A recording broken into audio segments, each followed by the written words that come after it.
ദൈവനാമം വാഴ്ത്തപ്പെടുമാറാകട്ടെ. ദൈവത്തിൻ്റെ കൃപയാൽ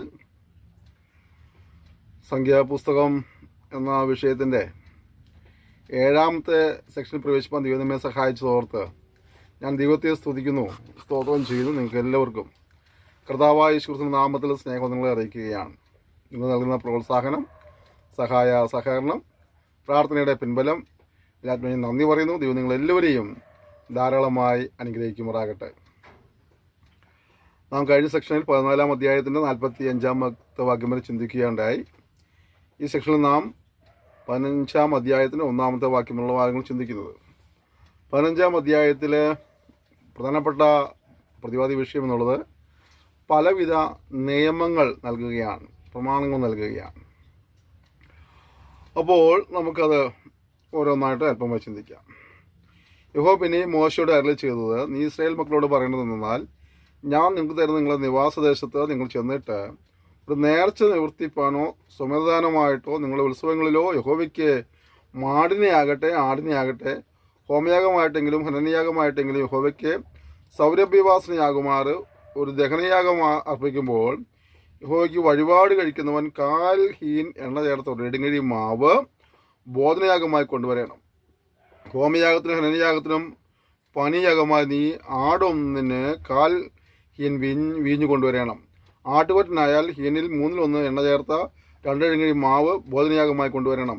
അതിൻ്റെ പനിയാഗത്തിന് ഹീനിൽ 1/3 വീഞ്ഞും യഹോവയ്ക്ക് സൗരഭ്യവാസനയെ അർപ്പിക്കണം. നേർച്ച നിവർത്തിപ്പാനോ യഹോവയ്ക്ക് സമാധാനയാഗം കഴിപ്പാനോ ഹോമയാഗത്തിനാകട്ടെ ഹനനയാഗത്തിനാകട്ടെ ഒരു കാളക്കിടാവിനെ കൊണ്ടുവരുമ്പോൾ കിടാവിനോടുകൂടെ 1/2 ഹീൻ എണ്ണ ചേർത്ത 3 ഇടങ്ങഴി മാവ് ബോധനയാഗമായിട്ട് അർപ്പിക്കണം. അതിൻ്റെ പനീയാഗമായി 1/2 ഹീൻ വീഞ്ഞ് യഹോവയ്ക്ക് സൗരഭ്യവാസനയായ ദഹനയാഗമായി അർപ്പിക്കണം. കാളക്കിടാവ്, ആട്ടുകൊറ്റൻ, കുഞ്ഞാട്, കോലാട്ടുകുട്ടി എന്നിവയിൽ ഓരോന്നിനും ഇങ്ങനെ തന്നെ വേണം. നിങ്ങൾ അർപ്പിക്കുന്ന യാഗമൃഗങ്ങളുടെ എണ്ണത്തിനും ഒത്തവണ്ണം ഓരോന്നിനും ഇങ്ങനെ തന്നെ വേണം. സ്വദേശിയായവനൊക്കെയും യഹോവയ്ക്ക് സൗരഭ്യവാസനയായ ദഹനയാഗം അർപ്പിക്കുമ്പോൾ ഇതെല്ലാം ഇങ്ങനെ തന്നെ അനുഷ്ഠിക്കണം. നിങ്ങളോട് കൂടെ പാർക്കുന്ന പരദേശിയോ നിങ്ങളുടെ ഇടയിൽ സ്ഥിരവാസം ചെയ്യുന്ന ഒരുത്തനോ യഹോവയ്ക്ക് സൗരഭ്യവാസനയായ ദഹനയാഗം കഴിക്കുന്നെങ്കിൽ നിങ്ങൾ അനുഷ്ഠിക്കും വണ്ണം തന്നെ അവനും അനുഷ്ഠിക്കണം. നിങ്ങൾക്കാകട്ടെ വന്നു പാർക്കുന്ന പരദേശിക്കാകട്ടെ സർവ്വസഭയ്ക്കും തലമുറയായി എന്നേക്കും ഈ ചട്ടം തന്നെ ആയിരിക്കണം. യഹോവയുടെ സന്നിധിയിൽ പരദേശി നിങ്ങളെപ്പോലെ തന്നെ ഇരിക്കണം. നിങ്ങൾക്കും വന്നു പാർക്കുന്ന പരദേശിക്കും പ്രമാണവും നിയമവും ഒന്നു തന്നെയായിരിക്കണം. യഹോവ പിന്നെയും മോശയുടെ അരുളി ചെയ്തത് ഇസ്രായേൽ മക്കളോട് പറയേണ്ടതെന്നാൽ, ഞാൻ നിങ്ങളെ കൊണ്ടുപോകുന്ന ദേശത്ത് നിങ്ങൾ എത്തിയ ശേഷം ദേശത്തിലെ ആഹാരം ഭക്ഷിക്കുമ്പോൾ നിങ്ങൾ യഹോവയ്ക്ക് ഉദർച്ചാർപ്പണം കഴിക്കണം. ആദ്യത്തെ തരിമാവുകൊണ്ടുള്ള ഒരു വട ഉദർച്ചാർപ്പണമായി കഴിക്കണം. മെതിക്കളത്തിൻ്റെ ഉദർച്ചാർപ്പണം പോലെ തന്നെ അത് ഉദർച്ച ചെയ്യണം. ഇങ്ങനെ നിങ്ങൾ തലമുറയായി ആദ്യത്തെ തരിമാവ് കൊണ്ട് യഹോവയ്ക്ക് ഉദർച്ചാർപ്പണം കഴിക്കണം. യഹോവ മോശയോട് കൽപ്പിച്ചത് ഈ സകല കൽപ്പനകളിലും യാതൊന്നെങ്കിലും യഹോവ മോശയോട് കൽപ്പിച്ച നാൾ മുതൽ തലമുറയായി യഹോവ മോശ മുഖാന്തരം നിങ്ങളോട് കൽപ്പിച്ച സകലത്തിലും യാതൊന്നെങ്കിലും നിങ്ങൾ പ്രമാണിക്കാതെ തെറ്റ് ചെയ്താൽ, അറിയാതെ കണ്ട് അബദ്ധവശാൽ സഭ വല്ലതും ചെയ്തു പോയാൽ, സഭ എല്ലാം കൂടെ ഹോമയാഗത്തിനായ ഒരു കാളക്കിടാവിനെയും പാപയാഗത്തിനായ ഒരു കോലാട്ടുകൊറ്റനെയും ചട്ടപ്രകാരം അതിനുള്ള ബോധനയാഗത്തോടും പണിയാഗത്തോടും കൂടെ യഹോവയ്ക്ക് സൗരഭ്യവാസന അർപ്പിക്കണം. ഇങ്ങനെ പുരോഹിതൻ ഇസ്രായേൽ മക്കളുടെ സർവ്വസഭയ്ക്കും വേണ്ടി പ്രായശ്ചിത്തം കഴിക്കണം. എന്നാൽ അത് അവരോട് ക്ഷമിക്കപ്പെടും. അത് അബദ്ധവശാൽ സംഭവിക്കുകയും അവർ തങ്ങളുടെ അബദ്ധത്തിനായിട്ട് യഹോവയ്ക്ക് ദഹനയാഗമായി തങ്ങളുടെ വഴിപാടും പാപയാഗവും യഹോവയുടെ സന്നിധിയിൽ അർപ്പിക്കുകയും ചെയ്തുവല്ലോ. എന്നാൽ അത് ഇസ്രായേൽ മക്കളുടെ സർവ്വസഭയോടും അവരുടെ ഇടയിൽ വന്നു പാർക്കുന്ന പരദേശിയോടും ക്ഷമിക്കപ്പെടും. തെറ്റ് സർവ്വജനത്തിനുള്ളതായിരുന്നുവല്ലോ. ഒരാൾ അബദ്ധവശാൽ പാപം ചെയ്താൽ അവൻ തനിക്ക് വേണ്ടി പാപയാഗത്തിനായി 1 വയസ്സ് പ്രായമുള്ള ഒരു പെൺകോലാട്ടിനെ അർപ്പിക്കണം. അബദ്ധവശാൽ പാപം ചെയ്തവന് പാപപരിഹാരം വരുത്തുവാൻ പുരോഹിതൻ അവന് വേണ്ടി യഹോവയുടെ സന്നിധിയിൽ പ്രായശ്ചിത്തം കർമ്മം അനുഷ്ഠിക്കണം. എന്നുള്ളത് അവനോട് ക്ഷമിക്കപ്പെടും. ഇസ്രായേൽ മക്കളുടെ ഇടയിൽ അബദ്ധവശാൽ പാപം ചെയ്യുന്നവൻ സ്വദേശിയോ വന്നു പാർക്കുന്ന പരദേശിയോ ആയാലും പ്രമാണം ഒന്നു തന്നെ ആയിരിക്കണം. എന്നാൽ സ്വദേശികളിലോ പരദേശികളിലോ ആരെങ്കിലും കരുതിക്കൂട്ടി ചെയ്താൽ അവൻ യഹോവയെ ദൂഷിക്കുന്നു. അവനെ അവൻ്റെ ജനത്തിൽ നിന്ന് ഛേദിച്ച് കളയണം. അവൻ യഹോവയുടെ വചനം ധിക്കരിച്ച് ഒരു കൽപ്പന ലംഘിച്ചു, അവനെ നിർമൂലമാക്കി കളയണം. അവൻ്റെ അകൃത്യം അവൻ്റെ മേലിരിക്കും. കണ്ടോ, ദൈവത്തിൻ്റെ വചനങ്ങളെ ധിക്കരിക്കുന്നവരെ, അവൻ്റെ കൽപ്പന ലംഘിക്കുന്നവരോട് വചനം പറഞ്ഞാൽ അവനെ നിർമൂലമാക്കി കളയണം. ഇസ്രായേലുകളുടെ ബന്ധത്തിലെ ഇവിടുത്തെ പ്രമാണങ്ങളൊക്കെ വളരെ ശക്തമേറിയ പ്രമാണങ്ങളായിരുന്നു. വീഴ്ച സംഭവിച്ചു പോയാൽ അവരുടെ ശിക്ഷ ഭയങ്കരമായിരുന്നു. പ്രിയപ്പെട്ടവരെ, നമ്മളും ഇവനെല്ലാം പഠിക്കുമ്പോഴും ദൈവത്തിൻ്റെ പ്രമാണങ്ങളെ അനുസരിച്ച് ജീവിക്കാനുള്ള സമർപ്പണവും തീരുമാനങ്ങൾ നമ്മളിൽ ഉണ്ടാകാൻ കർത്താവ് സഹായിക്കുമ്പോഴാകട്ടെ. ഇസ്രായേൽ മക്കൾ മരുഭൂമിയിൽ ഇരിക്കുമ്പോൾ ശബ്ദനാളിൽ ഒരുത്തൻ വിറക് പെറുക്കുന്നത് കണ്ടു. അവൻ വിറക് പെറുക്കുന്നത് കണ്ടവർ അവനെ മോശയുടെയും അഹരോന്റെയും സർവ്വസഭയുടെയും അടുക്കൽ കൊണ്ടുവന്നു.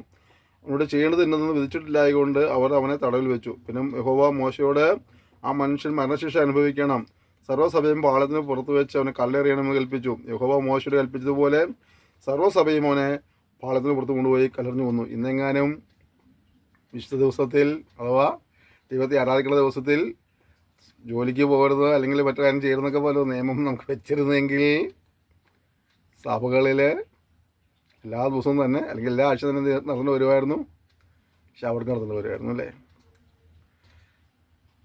അവർ വളരെ കൃത്യതയോടെ ദൈവത്തെ ആരാധിക്കുന്ന ദിവസങ്ങൾ, സ്വസ്ഥമായിരിക്കുന്ന ദിവസങ്ങളൊക്കെ കൃത്യതയോടെ അവരെ അനുഷ്ഠിക്കുന്നില്ലെങ്കിൽ അവരുടെ മേൽ ശിക്ഷാവിധി വരും. ഇവിടെ നമ്മളും സഭായോഗം ഉപേക്ഷ വിചാരിക്കരുത് എന്നൊരു വചനമുണ്ട് നമുക്ക്. അതുകൊണ്ട് ആവോളം ഞങ്ങളുടെ ദിവസങ്ങളൊക്കെ ദൈവസേനയിൽ ആരാധിക്കാനായിട്ട് കടന്നു പോകാനുള്ള ഉത്സാഹം ഉണ്ടാകണം. മാത്രമല്ല ദിനംതോറും ദൈവത്തിലുള്ള നന്ദിയും ഭയഭക്തിയും ഉണ്ടാകണം. വിശുദ്ധീലന്മാരുടെ സൂക്ഷ്മതയായി തീരണം. ഓരോ വചനം നമ്മൾ വായിക്കുമ്പോഴും പഠിക്കുമ്പോഴൊക്കെ നമ്മുടെ ജീവിതവുമായിട്ട് തുലനം ചെയ്തിട്ട് ഏതെങ്കിലും നിലകളിലൊക്കെ കുറവുകൾ സംഭവിച്ചു പോയിട്ടുണ്ടെങ്കിൽ, വീഴ്ച സംഭവിച്ചിട്ടുണ്ടെങ്കിൽ അതെല്ലാം ഏറ്റുപറഞ്ഞ് ഉപേക്ഷിക്കാനെല്ലാം കർത്താവ് നമ്മെ സഹായിക്കുമ്പോഴാകട്ടെ. യഹോവ പിന്നെ മോശയുടെ അരുളി ചെയ്തത്, ഇസ്രായേൽ മക്കളോട് പറഞ്ഞു നിന്നാൽ അവർ തലമുറയായി വസ്ത്രത്തിൻ്റെ കോൺതലയ്ക്ക് പൊടിപ്പുണ്ടാക്കുകയും കോൺതലയ്ക്കിലെ പൊടിപ്പിൽ നീലച്ചരട് കെട്ടുകയും വേണം.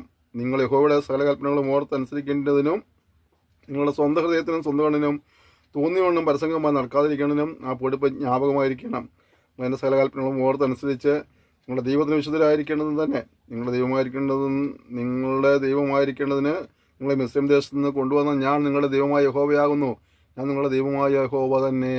എപ്പോഴും ദൈവം അവർ ഓർപ്പിക്കുക, ഞാൻ നിങ്ങളെ മിസ്രൈമിൽ നിന്ന് കൊണ്ടുവന്നു, ഞങ്ങളുടെ ദൈവമാണ്. പാപക്ഷമ പ്രാപിച്ച ദൈവത്തിലെ നീ ഓർക്കേണ്ട കാര്യമാണ്. നമ്മളെ ദൈവം പാപത്തിൽ നിന്ന് വിടുവിച്ചു, ശിക്ഷയിൽ നിന്ന് വിടുവിച്ചു, രക്ഷ നൽകേണ്ടിയായി തീർന്നു, നിത്യജീവന കർത്താവ് നമ്മെ അവകാശിയാക്കി തീർത്തു. നല്ല കാര്യം. ആ ദൈവത്തോടുള്ള ഭക്തിയും ഭയബഹുമാനങ്ങളും ആദരവും സ്നേഹവും ഒക്കെ ഉപേക്ഷിച്ച് കളയാതെ അവിടെ ചേർന്ന് നിൽപ്പാൻ കർത്താവ് നമ്മെ സഹായിക്കട്ടെ. അടുത്ത് 16-ാം അധ്യായമാണ്. 16-ാം അധ്യായത്തിൽ നമുക്കറിയാം അതിൻ്റെ 1 മുതൽ 17-ാം അധ്യായത്തിൻ്റെ അവസാനത്തെ വാക്യം വരെ കോരഹിൻ്റെ വിവരങ്ങളാണ്. കോരഹിൻ്റെ അതിക്രമങ്ങൾ, അതെല്ലാം സംഭവിച്ച കാര്യങ്ങളൊക്കെയുള്ള വിവരങ്ങളാണ് നമുക്ക് വായിക്കാം. എന്നാൽ ലേവിയുടെ മകനായ കെഹാത്തിൻ്റെ മകനായ ഇസ്ഹാറിൻ്റെ മകൻ കോരഹ്, രൂബേൻ ഗോത്രത്തിൽ എലിയാബിൻ്റെ പുത്രന്മാരായ ദാദാൻ, അബീരാം, പേലേത്തിൻ്റെ മകനായ ഓൻ എന്നിവർ ഇസ്രായേൽ മക്കളിൽ സഭാപ്രധാനികളും സംഘ സദസ്യന്മാരും പ്രമാണികളുമായ 250 പുരുഷന്മാരെ കൂട്ടി മോശയോട് മത്സരിച്ചു. അവർ മോശയ്ക്കും അഹരോനും വിരോധമായി കൂട്ടം കൂടി അവരോട്, മതി, സഭ ഒട്ടൊഴിയാതെ എല്ലാവരും വിശുദ്ധരാകുന്നു, യഹോവ അവരുടെ മധ്യം ഉണ്ട്, പിന്നെ നിങ്ങൾ യഹോവയുടെ സഭയ്ക്ക് ഇത് നിങ്ങളെ തന്നെ ഉയർത്തുന്നത് എന്ത് എന്ന് പറഞ്ഞു. ഇത് കേട്ടപ്പോൾ മോശ കമണ് വീണു. അവൻ കോരഹിനോടും അവൻ്റെ എല്ലാ കൂട്ടരോടും പറഞ്ഞത്, നാളെ രാവിലെ യഹോവ തനിക്കുള്ളവർ ആരെന്നും തന്നോട് അടുപ്പാൻ തക്കവണ്ണം വിശുദ്ധൻ ആരെന്നും കാണിക്കും. താൻ തിരഞ്ഞെടുക്കുന്നവനെ തന്നോട് അടുക്കുമാറാക്കും. കോരഹും അവൻ്റെ എല്ലാ കൂട്ടവുമായുള്ളവരെ, നിങ്ങളിത് ചെയ്യുവീൻ. ധൂപകലശം എടുത്ത് നാളെ യഹോവയുടെ സന്നിധിയിൽ അതിൽ തീയിട്ട് ധൂപവർഗം ഇടുവീൻ. യഹോവ തിരഞ്ഞെടുക്കുന്നവൻ തന്നെ വിശുദ്ധൻ. ദൈവപുത്രന്മാരെ മതി. പിന്നെ മോശ കോരഹിനോട് പറഞ്ഞത്, ദൈവപുത്രന്മാരെ കേൾപ്പീൻ. യഹോവയുടെ തിരുനിവാസിലെ വില ചെയ്യുവാനും സഭയുടെ ശുശ്രൂഷയ്ക്ക് അവൻ്റെ മുമ്പാകെ നിൽപ്പാനും ഇസ്രായേലിൻ്റെ ദൈവം നിങ്ങളെ തൻ്റെ അടുക്കൽ വരുത്തേണ്ടതിന് ഇസ്രായേൽ സഭയിൽ നിന്ന് നിങ്ങളെ വേർതിരിച്ചത് നിങ്ങൾക്ക് പോരായോ? അവൾ നിന്നെയും ദൈവപുത്രന്മാരെ നിന്റെ സകല സഹോദരന്മാരെയും തന്നോട് അടുക്കുമാറാക്കിയല്ലോ. നിങ്ങൾ പൗരോഹിത്യം കൂടെ കാക്ഷിക്കുന്നുവോ? ഇത് ഹേതുവായിട്ട് നീയും നിന്റെ കൂട്ടക്കാരൊക്കെയും യഹോവയ്ക്ക് വിരോധമായി കൂട്ടം കൂടിയിരിക്കുന്നു. നിങ്ങൾ അഹരോന്റെ നേരെ പ്രവർത്തിപ്പാൻ തക്കോണം അവനെന്ത് മാത്രമുള്ളൂ. നോക്കി, എല്ലാ കാലത്തും ഉള്ള ദൈവസഭയിലുള്ള ഒരു വിഷയമാണ് അല്ലേ. ഇവർക്ക് മാത്രമാണോ കാര്യങ്ങൾ ചെയ്യാൻ കഴിവുള്ളത്? ഇവരെ മാത്രമാണ് തിരഞ്ഞെടുത്തത്? ഞങ്ങളും മോശക്കാരാണോ എന്നുള്ള ചോദ്യങ്ങൾ എല്ലാ തലമുറയിലും ഉണ്ടാകാറുണ്ട്. അതിൻ്റെ ഭവിഷ്യത്തുകൾ അങ്ങനെ ചോദിച്ചവരൊക്കെ അനുഭവിച്ചിട്ടുണ്ട്. ഇവിടെ മനസ്സിലാവുന്ന കാര്യം, അഹ്റോനോടൊക്കെ ഒരു കോപിക്കുമ്പോൾ അവർ മോശം പറഞ്ഞത് അഹ്റോന് എന്താ ഉള്ളത്? പക്ഷെ അഹ്റോനെ വിളിച്ചവനും അപ്രമാണം കൊടുത്തവനുള്ള ദൈവത്തോടാണ് നിങ്ങൾ മത്സരിക്കുന്നത്. ഓർക്കേണ്ട കാര്യം, ദൈവമക്കൾ ഓർക്കേണ്ട കാര്യം, നമ്മൾ കാണുന്ന അഭിഷിക്തന്മാരെ അവർ അവരെ വിളിച്ച് വേർതിരിച്ചതാണ്. ദൈവം അവരെ തിരഞ്ഞെടുത്തതാണ്. ഓർക്കുക, ലോകത്തിൽ ഒരുപാട് ജനങ്ങളുണ്ടായിരുന്നതിൽ കുറേ ഒരു കൂട്ടം ആളുകളെ കർത്താവ് തിരഞ്ഞെടുത്തു, തനിക്കായിട്ട് വേർതിരിച്ചു. അതിൽ നിന്നും അഥവാ തിരഞ്ഞെടുക്കപ്പെട്ടവരിൽ നിന്നും അവൻ ചിലരെ അപ്പോസ്തലന്മാരായി, ചിലരെ പ്രവാചകന്മാരായി, ചിലരെ ഉപദേശകന്മാരായി, ചിലരെ ഇടയന്മാരായി, ചിലരെ സുവിശേഷകന്മാരെ തിരഞ്ഞെടുത്തു. അപ്പോൾ തിരഞ്ഞെടുക്കപ്പെട്ടവരിൽ നിന്നും തിരഞ്ഞെടുക്കപ്പെട്ട ഒരു സമൂഹമാണ് ശുശ്രൂഷക വൃന്ദം എന്നുള്ളത്. അതുകൊണ്ട് തന്നെ നമ്മൾ അവരുടെ നേരെ വിരൽ ചൂണ്ടാൻ പോവാതിരിക്കുന്നതാണ് നല്ലത്. കാരണം അവർക്ക് മാത്രം അധികാരം ചോദിക്കുമ്പോൾ കർത്താവ് അവരെ ആ സ്ഥാനത്താക്കി വെച്ചിരിക്കുന്നത് കൊണ്ട് തന്നെയല്ലേ. അപ്പോൾ നാം അവർക്കെതിരെ ശബ്ദിക്കുമ്പോൾ നിശ്ചയമായും നാം ദൈവത്തിനെതിരെ ശബ്ദിക്കുകയാണ്. അതിൻ്റെ മറുവശം പറയാം. ദൈവത്താൽ തിരഞ്ഞെടുക്കപ്പെട്ടവരായതുകൊണ്ട് എന്തും ചെയ്യാം, എന്തും സംസാരിക്കാം, അങ്ങനെയുള്ള ഒരു നിലപാടെടുക്കരുത്. ആരും ഞങ്ങളെ ചോദ്യം ചെയ്യാൻ പാടില്ല എന്നുള്ളൊരു നിലപാടെടുക്കരുത്. നമുക്കും വ്യവസ്ഥയോട് മനസ്സിലാക്കണം, നമുക്കും പ്രമാണം മനസ്സിലാക്കണം. അതുകൊണ്ട് വ്യവസ്ഥയിലും പ്രമാണത്തിലും കീഴിൽ നിൽക്കണം എന്നുള്ളതാണ് നമ്മുടെ ഉത്തരവാദിത്തം. നമ്മൾ മറന്നു പോകരുത്. പിന്നെ മോശ എലിയാബിൻ്റെ പുത്രന്മാരായ ദാദാനെയും അബിരാമിനെയും വിളിപ്പാൻ ആളെ വെച്ചു. അതിന് അവർ, ഞങ്ങൾ വരികയില്ല, മരുഭൂമിയിൽ ഞങ്ങളെ കൊല്ലുവാൻ നീ ഞങ്ങളെ പാലും തെന്നും ഒഴുകുന്ന ദേശത്തിന് കൊണ്ടുവന്നിരിക്കുന്നത് പോരാഞ്ഞിട്ട് ഇതിനെ തന്നെ ഞങ്ങൾക്ക് ആധിപത്യമാക്കുന്നുവോ? അത്രയുമല്ല, നീ ഞങ്ങളെ പാലും തെന്നും ഒഴുകുന്ന ദേശത്തേക്ക് കൊണ്ടുവരികയോ നിലങ്ങളും മുന്തിരിത്തോട്ടങ്ങളും അവകാശമായി തരികയോ ചെയ്തിട്ടില്ല. നീ ഇവരുടെ കണ്ണ് ചുഴന്നു കളയുമോ? ഞങ്ങൾ വരികയില്ല എന്ന് പറഞ്ഞു. അപ്പോൾ മോശ ഏറ്റവും കോപിച്ച് അവൻ യഹോവയോട്, അവരുടെ വഴിപാട് കടാക്ഷിക്കരുതേ, ഞാൻ അവരുടെ പക്കൽ നിന്ന് ഒരു കഴുതയെ പോലും വാങ്ങിയിട്ടില്ല, അവരിൽ ഒരുത്തിനോടും ഒരു ദോഷവും ചെയ്തിട്ടില്ല എന്ന് പറഞ്ഞു. മോശ കുരകനോട്, നീയും നിന്റെ എല്ലാ കൂട്ടവും നാളെ യഹോവയുടെ സന്നിധിയിൽ വരയണം, നീയും അവരും അവരവനും കൂടെ തന്നെ. ഓരോരുത്തരും താന്താൻ ധൂപകലശം എടുത്ത് അവയിൽ ധൂപവർഗമിട്ട് ഓരോരുത്തരും ഓരോ ധൂപകലശമായി 250 കലശവും യഹോവയുടെ സന്നിധിയിൽ കൊണ്ടുവരുവീൻ, നീയും അഹ്റോനും കൂടെ താന്താൻ്റെ ധൂപകലശവുമായി വരയണം എന്ന് പറഞ്ഞു. അങ്ങനെ അവർ ഓരോരുത്തരും താന്താൻ്റെ ധൂപകലശം എടുത്തു, തീയിലിട്ടു, അതിൽ ധൂപവർഗമിട്ടു മോശയും അഹ്റോനുമായി സമാഗമന കൂടാരത്തിൻ്റെ വാതിൽക്കൽ നിന്നു. കോരഹ് അവർക്ക് വിരോധമായി സർവ്വസഭയെയും സമാഗമന കൂടാരത്തിൻ്റെ വാതിൽക്കൽ കൂട്ടിവരുത്തി. അപ്പോൾ യഹോവയുടെ തേജസ് സർവ്വസഭയ്ക്കും പ്രത്യക്ഷമായി. യഹോവ മോശയോടും അഹ്റോനോടും, ഈ സഭയുടെ മധ്യത്തിൽ നിന്ന് മാറിപ്പോകുവേൻ, ഞാൻ അവരെ ക്ഷണത്തിൽ സംഹരിക്കുമെന്ന് കൽപ്പിച്ചു. അപ്പോൾ അവർ കവണു വീണു. ജഡത്തിൻ്റെയും ആത്മാക്കൾക്ക് ഇടയനാകുന്ന ദൈവമേ, ഒരു മനുഷ്യൻ പാപം ചെയ്തതിന് നീ സർവ്വസഭയോടും കോപിക്കുമോ എന്ന് പറഞ്ഞു. അതിന് യഹോവ മോശയോട്, കോരഹ്, ദാദാൻ, അബീരാം എന്നിവരുടെ വസസ്ഥലത്തിന് ചുറ്റിൽ നിന്ന് മാറിക്കൊള്ളുവീൻ, സഭയോട് പറക എന്ന് കൽപ്പിച്ചു. മോശ എഴുന്നേറ്റ് ദാദാന്റെയും അബിരാമിൻ്റെയും അടുക്കൽ ചെന്ന് ഇസ്രായേൽ മൂപ്പന്മാരും അവൻ്റെ പിന്നാലെ ചെന്നു. അവൻ സഭയോട്, ഈ ദുഷ്ടമനുഷ്യരുടെ സകല പാപങ്ങളാലും നിങ്ങൾ സംഹരിക്കപ്പെടാതിരിക്കണമെന്ന് അവരുടെ കൂടാരങ്ങളുടെ അടുക്കൽ നിന്ന് മാറിപ്പോകുവേൻ, അവർക്കുള്ള യാതൊന്നും നിന്നും തുടരുതെന്ന് പറഞ്ഞു. അങ്ങനെ അവർ കോരഹ്, ദാദാൻ, അബീരാം എന്നിവരുടെ വാസസ്ഥലത്തിന് ചുറ്റിൽ നിന്ന് മാറിപ്പോയി. ദാദാനും അബീരാമും പുറത്തു വന്നു. അവരും അവരുടെ ഭാര്യമാരും പുത്രന്മാരും കുഞ്ഞുങ്ങളും താന്താങ്ങളുടെ കൂടാരവാതിൽക്കൽ നിന്നു. അപ്പോൾ മോശ പറഞ്ഞ, ഈ സകല പ്രവൃത്തികളും ചെയ്യേണ്ടതിന് യഹോവ എന്നെ അയച്ചു. ഞാൻ സ്വമേധയാ ഒന്നും ചെയ്തിട്ടില്ല എന്ന് നിങ്ങൾ ഇതിനാൽ അറിയും. സകല മനുഷ്യരും മരിക്കുന്നത് പോലെ ഇവർ മരിക്കുകയോ സകല മനുഷ്യർക്കും ഭവിക്കുന്നത് പോലെ ഇവർക്ക് ഭവിക്കുകയോ ചെയ്താൽ യഹോവ എന്നെ അയച്ചിട്ടില്ല. എന്നാൽ യഹോവ ഒരു അപൂർവകാര്യം പ്രവർത്തിക്കുകയും ഭൂമി വായു വളർന്നവരെയും അവർക്കുള്ള സ്ഥലത്തെയും വിഴുങ്ങിക്കളയുകയും അവർ ജീവനോടെ പാതാളത്തിലേക്ക് ഇറങ്ങുകയും ചെയ്താൽ അവർ യഹോവയെ നിരസിച്ചു നിങ്ങൾ അറിയും. അവൻ ഈ വാക്കുകളെല്ലാം പറഞ്ഞു തീർന്നപ്പോൾ അവരുടെ കീഴെ ഭൂമി പിളർന്നു. ഭൂമി വായു തുറന്നു അവരെയും അവരുടെ കുടുംബങ്ങളെയും കുറവിനോട് കൂടെ ചേർന്നുള്ള എല്ലാവരെയും അവരുടെ സർവ്വസമ്പത്തിനെയും വിഴുങ്ങിക്കളഞ്ഞു. അവരും അവരോട് ചേർന്നുള്ള എല്ലാവരും ജീവനോടെ പാതാളത്തിലേക്ക് ഇറങ്ങി ഓടി. ഭൂമി അവരുടെ മേൽ അടയുകയും അവർ സഭയുടെ ഇടയിൽ നിന്ന് നശിക്കുകയും ചെയ്തു. അവരുടെ ചുറ്റും ഇരുന്ന് ഇസ്രായേലൊക്കെയും നിലവിളി കേട്ടു, ഭൂമി നമ്മയും വിഴുങ്ങിക്കളയരുത് എന്ന് പറഞ്ഞു ഓടിപ്പോയി. അപ്പോൾ യഹോവ തീ പുറപ്പെട്ടു, ധൂപം കാട്ടിയ 250 പേരെയും ദഹിപ്പിച്ചു. മത്സരിച്ചവർക്കുള്ള പ്രതിഫലം ഇവിടെ കിട്ടുകയാണ്. യഹോവ മോശയുടെ അരുളി ചെയ്തത്, പുരോഹിതനായ അഹ്റോന്റെ മകൻ എലയാസാറിന് ഞാൻ എരുതിയുടെ ഇടയിൽ നിന്ന് ധൂപകലശങ്ങൾ എടുപ്പാൻ പറയുക, അവ വിശുദ്ധമാകുന്നു, തീ അങ്ങോട്ട് തട്ടിക്കളയുകയും ചെയ്യുക. പാപം ചെയ്തവർക്ക് തങ്ങൾക്ക് യുവതാശപ്പെടുത്തി ഇവരുടെ ധൂപകലശങ്ങൾ യാഗപീഠം പൊതുവാൻ അടിച്ച് തകടാക്കണം. അത് യഹോവയുടെ സന്നിധിയിൽ കൊണ്ടുവന്നതിനാൽ വിശുദ്ധമാകുന്നു. സ്ത്രീ മക്കൾക്ക് അത് ഒരു അടയാളമായിരിക്കട്ടെ. വെന്തുവേർ ധൂപം കാട്ടിയ താമ്രകലശങ്ങൾ പുരോഹിതനായ എലയാസർ എടുത്ത് അഹ്റോന്റെ സന്തതിയിലല്ലാത്ത യാതൊരു അന്യനും യഹോവയുടെ സന്നിധിയിൽ ധൂപം കാണിപ്പാൻ അടുക്കുകയും കോരഹിനെയും അവൻ്റെ കൂട്ടുകാരെയും പോലെ ആകുകയും ചെയ്യാതിരിക്കണമെന്ന് ഇസ്രായേൽ മക്കൾക്ക് ജ്ഞാപകമായി അവയെ യാഗപീഠം പൊതിവാൻ തകടായി അടുപ്പിച്ചു. യഹോവ മോശ മുഖാന്തരം കൽപ്പിച്ച പോലെ തന്നെ. പിറ്റേന്നാൾ ഇസ്രായേൽ മക്കളുടെ സഭയെല്ലാം മോശയ്ക്ക് അഹ്റോന് വിരോധമായി പിറുപിറുത്തു, നിങ്ങൾ യഹോവയുടെ ജനത്തെ കൊന്നുകളഞ്ഞു എന്ന് പറഞ്ഞു. ഇങ്ങനെ മോശയ്ക്കും അഹ്റോന് വിരോധമായി സഭ കൂടിയപ്പോൾ അവർ സമാഗമന കൂടാരത്തിന് നേരെ നോക്കി. മേഘം അതിനെ മൂടി യഹോവയുടെ തേജസ്സും പ്രത്യക്ഷമാക്കി കണ്ടു. മോശയും അഹ്റോനും സമാഗമന കൂടാരത്തിന് മുമ്പിൽ ചെന്നു. മോശയോട് ഈ സഭയുടെ മധ്യയിൽ നിന്ന് മാറിപ്പോകുവാൻ ഞാൻ അവരെ ക്ഷണത്തിൽ സംഹരിക്കുന്നതിൽ ചെയ്തു. അപ്പോൾ അവർ കവണ് വീണ് മോശ അഹ്റോനോട് ധൂപകലശമെടുത്ത് അതിൽ യാഗപീഠത്തിൽ തീയിട്ട് ധൂപവർഗ്ഗം ഇട്ടു വേഗത്തിൽ സഭയുടെ മധ്യ ചെന്ന് അവർക്ക് വേണ്ടി പ്രായശ്ചിത്തം കഴിക്കുക. യഹോവയുടെ സന്നിധിയിൽ നിന്ന് ക്രോധം പുറപ്പെട്ട് ബാധ തുടങ്ങിയിരിക്കുന്നു പറഞ്ഞു. മോശ കൽപ്പിച്ചതുപോലെ അഹ്റോൻ കലശം എടുത്ത് സഭയുടെ നടുവിലേക്ക് ഓടി ബാധ ജനത്തിനിടയിൽ തുടങ്ങിയിരിക്കുന്നത് കൊണ്ട് ധൂപം കാട്ടി ജനത്തിന് വേണ്ടി പ്രായശ്ചിത്തം കഴിച്ചു. മരിച്ചവർക്കും ജീവനുള്ളവർക്കും നടുവിൽ നിന്നപ്പോൾ ബാധ അടങ്ങി. കൊരകൻ്റെ സംഗതിവശാൽ മരിച്ചവരെ കൂടാതെ ബാധയാൽ മരിച്ചവർ 14,700 പേരായിരുന്നു. പിന്നെ അഹ്റോൻ സമാന കൂടാരത്തിൻ്റെ വാതിക്കൽ മോശത്തിലേക്ക് മടങ്ങി. അങ്ങനെ ബാധ നിന്നുപോയി.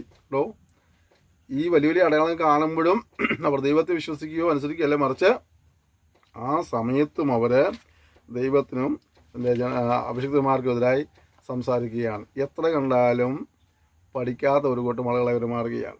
17-ാം അധ്യായം നമുക്കറിയാം. കൊരകൻ്റെ ആ ഒരു ബാക്കി കാര്യങ്ങളാണ്. ഇപ്പോൾ പിന്നെ മോശയുടെ അരളിച്ചത് ഇസ്രായേൽ മക്കളോട് സംസാരിച്ചവരുടെ പക്കൽ നിന്ന് ഗോത്രമായി സകല ഗോത്ര പ്രഭുക്കന്മാരോടും ഓരോ വടി വീതം 12 വടി വാങ്ങി ഓരോരുത്തരുടെ വടിമേൽ അവൻ്റെ പേരെഴുതുകയും ലേവിയുടെ വടിമേലോ അഹ്റോൻ്റെ പേരെഴുതണം. ഓരോ ഗോത്രത്തലവനും ഓരോ വടി ഉണ്ടായിരിക്കണം. സമാന കൂടാരത്തിൽ ഞാൻ നിങ്ങൾക്ക് വെളിപ്പെടുത്തുന്ന ഇടമായ സാക്ഷ്യത്തിന് ഭാഗം അവയെ വയ്ക്കണം. ഞാൻ തിരഞ്ഞെടുക്കുന്നതിൻ്റെ വടി തളർക്കും. ഇങ്ങനെ ഇസ്രായേൽ മക്കൾ നിങ്ങൾക്ക് വിരോധമായി പ്രവർത്തിക്കുന്നത് ഞാൻ നിർത്തലാക്കും. മോശ ഇസ്രായേൽ മക്കളോട് സംസാരിക്കുകയും അവരുടെ സകല പ്രഭുക്കന്മാരും ഗോത്രമായി ഓരോ പ്രഭു ഓരോ വടി വീതം 12 വടി അവൻ്റെ പകൽ കൊടുക്കുകയും ചെയ്തു. വടികളുടെ കൂട്ടത്തിൽ അഹ്റോൻ്റെ വടിയും ഉണ്ടായിരുന്നു. മോശ വടികളെ സാക്ഷി കൂടാരത്തിൽ യഹോവയുടെ സന്നിധിയിൽ വെച്ചു. പിറ്റന്നാൾ മോശ സാക്ഷി കൂടാരത്തിൽ കടന്നപ്പോൾ ലേവ്യ ഗൃഹത്തിനുള്ള അഹ്റോൻ്റെ വടി തളർത്തിരിക്കുന്നത് കണ്ടു. അത് തളർത്തു, പൂത്തു, ബദാമ്പലം കായ്ച്ചിരുന്നു. മോശ വടികളെല്ലാം യഹോവയുടെ സന്നിധിയിൽ നിന്ന് എടുത്ത് ഇസ്രായേൽ മക്കളുടെ അടുക്കൽ പുറത്തു കൊണ്ടുവന്നു. അവർ ഓരോരുത്തരും താന്താൻ്റെ വടി നോക്കിയെടുത്തു. യഹോവ മോശയുടെ അഹ്റോൻ്റെ വടി മത്സരികൾക്ക് ഒരു അടയാളമായി സൂക്ഷിക്കണമെന്ന് സാക്ഷ്യത്തിന് മുമ്പിൽ തിരികെ കൊണ്ടുവരിക. അവർ മരിക്കാതിരിക്കണമെന്ന് എനിക്ക് വിരോധമായുള്ള ഒരു പിറുവിറുപ്പ് നീ ഇങ്ങനെ നിർത്തലാക്കും എന്ന് കൽപ്പിച്ചു. മോശ അങ്ങനെ തന്നെ ചെയ്തു. യഹോവ തന്നോട് കൽപ്പിച്ചതുപോലെ അവൻ ചെയ്തു. അപ്പോൾ ഇസ്രായേൽ മക്കൾ മോശയോട്, ഇതാ ഞങ്ങൾ ചത്തൊടുങ്ങുന്നു, ഞങ്ങൾ നശിക്കുന്നു, ഞങ്ങളെല്ലാവരും നശിക്കുന്നു, യഹോവയുടെ തിരുനിവാസത്തോട് അടുക്കുന്നവനെല്ലാം ചാകുന്നു, ഞങ്ങളൊക്കെയും ചത്തൊടുങ്ങണമോ എന്ന് പറഞ്ഞു. പ്രമാണങ്ങൾ ലംഘിക്കുന്നതിനനുസരിച്ചുള്ളതായ ശിക്ഷ അവർ വരികയാണ്. ഇതെല്ലാം കാണുകയും കേൾക്കുകയും പഠിക്കുകയും ചെയ്യുമ്പോൾ ഓർക്കേണ്ട കാര്യം, നാം ദൈവത്തോട് മറുതലിക്കരുത്, വ്യവസ്ഥയോട് മറുതലിക്കരുത്. ദൈവത്താൽ അനുഗ്രഹം പ്രാപിപ്പാൻ ദൈവസേനയിലെ വിനയമുള്ളവരായിരിക്കുക എന്നുള്ളതാണ്. 18-ാം അധ്യായം. 18 നിങ്ങൾക്ക് വായിക്കുമ്പോൾ അറിയാം. 18-ഉം 19 അവസാനം വരെ കാണുന്നത് ലേവ്യർക്കുള്ള നിർദ്ദേശങ്ങളാണ്. പിന്നെ യഹോവ അഹ്റോനോട് അരുളിച്ചെന്നാൽ നീയും നിന്റെ പുത്രന്മാരും നിന്റെ പിതൃഭവനവും വിശുദ്ധ മന്ദിരം സംബന്ധിച്ചുണ്ടാകുന്ന അകൃത്യം വഹിക്കണം. നീയും നിന്റെ പുത്രന്മാരും നിങ്ങളുടെ പൗരോഹിത്യം സംബന്ധിച്ചുണ്ടാകുന്ന അകൃത്യം വഹിക്കണം. നിന്റെ പിതൃഗോത്രമായ ലേവി ഗോത്രത്തിലുള്ള നിന്റെ സഹോദരന്മാരെയും നിന്നോടുകൂടെ അടുത്ത് വരുമാറാക്കണം. അവർ നിന്നോട് ചേർന്ന് നിനക്ക് ശുശ്രൂഷ ചെയ്യണം. നീയും നിന്റെ പുത്രന്മാരുമോ സാക്ഷി കൂടാരത്തിങ്ങളിൽ ശുശ്രൂഷ ചെയ്യണം. അവർ നിനക്കും കൂടാരത്തിനൊക്കെയും ആവശ്യമുള്ള കാര്യം നോക്കണം. എന്നാൽ അവരും നിങ്ങളുടെ കൂടെ മരിക്കാതിരിക്കണമെന്ന് അവർ വിശുദ്ധ മന്ദിരത്തിലെ ഉപകരണങ്ങളോടും യാഗപീഠത്തോടും അടുക്കരുത്. അവർ നിന്നോട് ചേർന്ന് സമാഗമന കൂടാരം സംബന്ധിച്ചുള്ള സകല വേലയ്ക്കും കൂടാരത്തിൻ്റെ കാര്യം നോക്കണം. ഒരു അന്യൻ നിങ്ങളോട് അടുക്കരുത്. ഇസ്രായേൽ മക്കളുടെ മേൽ ഇനി ക്രോധം വരാതിരിക്കണതിന് വിശുദ്ധ മന്ദിരത്തിൻ്റെയും യാഗപീഠത്തിൻ്റെയും കാര്യം നിങ്ങൾ നോക്കണം. ലേവ്യരായ നിങ്ങളുടെ സഹോദരന്മാരെയോ ഞാൻ ഇസ്രായേൽ മക്കളുടെ ഇടയിൽ നിന്ന് എടുത്തിരിക്കുന്നു. യഹോവയ്ക്ക് ദാനമായിരിക്കുന്ന അവരെ സമാഗമന കൂടാരം സംബന്ധിച്ചുള്ള വേല ചെയ്യേണ്ടതിന് ഞാൻ നിങ്ങൾക്ക് ദാനം ചെയ്തിരിക്കുന്നു. ആകയാൽ നീയും നിന്റെ പുത്രന്മാരും യാഗപീഠത്തെങ്കിലും തിരശ്ശീലയ്ക്ക് അകത്തുമുള്ള സകല കാര്യത്തിലും നിങ്ങളുടെ പൗരോഹിത്യം അനുഷ്ഠിച്ച് ശുശ്രൂഷ ചെയ്യണം. പൗരോഹിത്യം ഞാൻ നിങ്ങൾക്ക് ദാനം ചെയ്തിരിക്കുന്നു. അന്യനടുത്ത് വന്നാൽ മരണശിക്ഷ അനുഭവിക്കണം. യഹോവ പിന്നെയും അഹ്റോനോട് അരുളിച്ചെയ്തു, ഇതാ എൻ്റെ ഉദർച്ചാർപ്പണങ്ങളെ കാര്യം ഞാൻ നിന്നെ ഭരമേൽപ്പിക്കുന്നു. ഇസ്രായേൽ മക്കളുടെ സകല വസ്തുക്കളിലും അവയെ ഞാൻ നിനക്കും നിന്റെ പുത്രന്മാർക്കും ഓഹരിയായും ശാശ്വതാവകാശമായി തന്നിരിക്കുന്നു. തീയിൽ ദഹിപ്പിക്കാത്തതായി അതിവിശുദ്ധ വസ്തുക്കളിൽ വെച്ച് ഇത് നിനക്കുള്ളതായിരിക്കണം. അവർ എനിക്ക് അർപ്പിക്കുന്ന അവരുടെ എല്ലാ വഴിപാടും സകല ബോധനയാകവും സകല പാപയാകവും സകല അകൃത്യയാകവും അതിവിശുദ്ധമായി നിനക്കും നിന്റെ പുത്രന്മാർക്കും ഇരിക്കണം. അതിവിശുദ്ധ വസ്തുവായിട്ട് അതിനെ ഭക്ഷിക്കണം. ആണുങ്ങളെല്ലാം അത് ഭക്ഷിക്കണം. അത് നിനക്ക് വേണ്ടി വിശുദ്ധമായിരിക്കണം. ഇസ്രായേൽ മക്കളുടെ ദാനമായുള്ള തുളച്ചാർപ്പണമായ ഇത് അവരുടെ സകല നിരാജന യാഗങ്ങളോടും കൂടെ നിനക്കുള്ളതാകുന്നു. ഇവയെ ഞാൻ നിനക്ക് നിന്റെ പുത്രന്മാർക്കും പുത്രിമാർക്കും ശാശ്വതാവകാശമായി തന്നിരിക്കുന്നു. നിന്റെ വീട്ടിൽ ശുദ്ധിയുള്ളവനെല്ലാം അത് ഭക്ഷിക്കാം. എണ്ണയിൽ വിശേഷമായതൊക്കെയും പുതുവീഞ്ഞിലും ധാന്യത്തിലും വിശേഷമായതൊക്കെയും ഇങ്ങനെ അവർ യഹോവയ്ക്ക് അർപ്പിക്കുന്ന ആദിഫലമൊക്കെയും ഞാൻ നിനക്ക് തന്നിരിക്കുന്നു. അവർ തങ്ങളുടെ ദേശത്തുള്ള എല്ലാറ്റിലും യഹോവയ്ക്ക് കൊണ്ടുവരുന്ന ആദിഫലങ്ങൾ നിനക്ക് ആയിരിക്കണം. നിന്റെ വീട്ടിൽ ശുദ്ധിയുള്ളവനെല്ലാം അത് ഭക്ഷിക്കാം. ഇസ്രായേലിൽ ശബ്ദാർപ്പിതമായതൊക്കെയും നിനക്ക് ഇരിക്കണം. മനുഷ്യരിലാകട്ടെ മൃഗങ്ങളിലാകട്ടെ സകല ജഡത്തിലും അവർ യഹോവയ്ക്ക് കൊണ്ടുവരുന്ന കടിഞ്ഞൂലൊക്കെ നിനക്ക് ഇരിക്കണം. മനുഷ്യൻ്റെ കടിഞ്ഞൂലിനെയോ വീണ്ടെടുക്കണം, അശുദ്ധ മൃഗങ്ങളുടെ കടിഞ്ഞൂലിനെയും വീണ്ടെടുക്കണം. വീണ്ടെടുപ്പ് പോലെയോ 1 മാസം മുതൽ മേലോട്ട് പ്രായമുള്ളതിന് നിന്റെ മതിപ്പ് പ്രകാരം 5 ശേക്കൽ ദ്രവ്യം കൊടുത്ത് വീണ്ടെടുക്കണം. ശേക്കൽ 1-ന് 20 ഗേര പ്രകാരം വിശുദ്ധമന്ദിരത്തിലെ തൂക്കം തന്നെ. എന്നാൽ പശു, ആട്, കോലാട് എന്നിവയുടെ കടിഞ്ഞൂലിനെ വീണ്ടെടുക്കരുത്, അവ വിശുദ്ധമാകുന്നു. അവയുടെ രക്തം യാഗപീഠത്തിൽ തളിച്ച് മേധസ് യഹോവയ്ക്ക് സൗരഭ്യവാസനയായ ദഹനയാഗമായി ദഹിപ്പിക്കണം. നീരാജനം ചെയ്ത് നെഞ്ചും വലത്തെ കൈക്കുറക്കും നിനക്കുള്ളതായിരിക്കുന്നത് പോലെ തന്നെ അവയുടെ മാംസവും നിനക്കിരിക്കണം. ഇസ്രായേൽ മക്കൾ യഹോവയ്ക്ക് അർപ്പിക്കുന്ന വിശുദ്ധ വസ്തുക്കളിൽ കുറച്ചർപ്പണങ്ങളെല്ലാം ഞാൻ നിനക്ക് നിന്റെ പുത്രന്മാർക്കും ശാശ്വതാവകാശമായി തന്നിരിക്കുന്നു. യഹോവയുടെ സന്നിധിയിൽ നിനക്കും നിന്റെ സന്തതിക്കും ഇത് എന്നേക്കും ഒരു ലവണ നിയമമാകുന്നു. യഹോവ പിന്നെയും അഹരോനോട്, നിനക്ക് അവരുടെ ഭൂമിയിൽ ഒരു അവകാശമുണ്ടാകരുത്, അവരുടെ ഇടയിൽ നിനക്കൊരു ഓഹരിയും അരുത്.